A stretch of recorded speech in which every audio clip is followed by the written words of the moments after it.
రంగారెడ్డి జిల్లా చేవెళ్ల నియోజకవర్గం మొయినాబాద్ మండల కేంద్రంలో కేటీఆర్ రోడ్ షోలో పాల్గొన్నారు.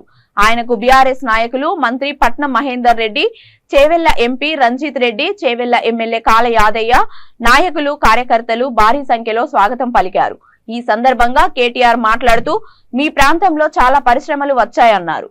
కాంగ్రెస్ పార్టీ అభ్యర్థి ఆయుధాలు సరఫరా చేస్తూ దొరికిన వ్యక్తి అని, ఆ వ్యక్తి పైన అనేక కేసులు ఉన్నాయని, ప్రశాంతంగా ఉన్న నియోజకవర్గంలో ఇలాంటి నాయకులు వస్తే ఏ విధంగా ఉంటుందో అర్థం చేసుకోండి అంటూ కాంగ్రెస్ పై తీవ్ర విమర్శలు చేశారు. 2018లో 111వ జీవో ఎత్తివేశామని హామీ ఇచ్చామని, అదే విధంగా 111 జీవో ఎత్తివేశాము. దాంతో కొంతమంది న్యాయపరమైన చిక్కులు పెట్టినా దానిని సవరించుకుంటూ ఎక్కడా ఇబ్బంది పడకుండా శాశ్వతంగా చేవెళ్ల ప్రాంతానికి మేలు జరిగే విధంగా చూసుకుంటామని హామీ ఇచ్చారు.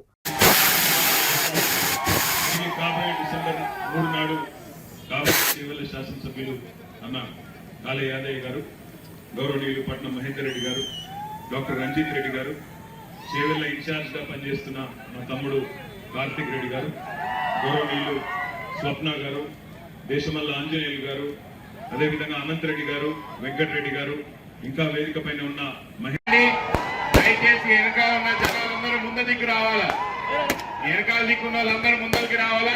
మా బండి కూడా ముందరు జరగండి, ఆ బండి కొంచెం ముందరు తీసుకోండి.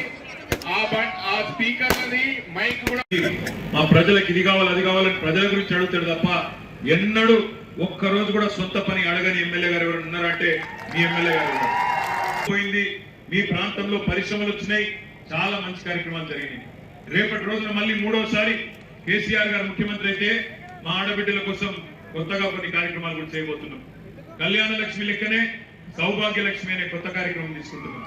ప్రతి ఆడబిడ్డకు నెలకు 3,000 రూపాయల చొప్పున, ప్రతి ఆడబిడ్డకి 18 ఏళ్ళ ఆడబిడ్డకి నెలకు 3,000 రూపాయల పెన్షన్ కూడా ఇచ్చుకోబోతా ఉన్నాం.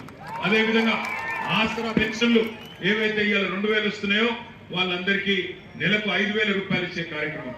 ప్రతి మహిళకి 400 రూపాయలకే సిలిండర్ ఇచ్చే కార్యక్రమం.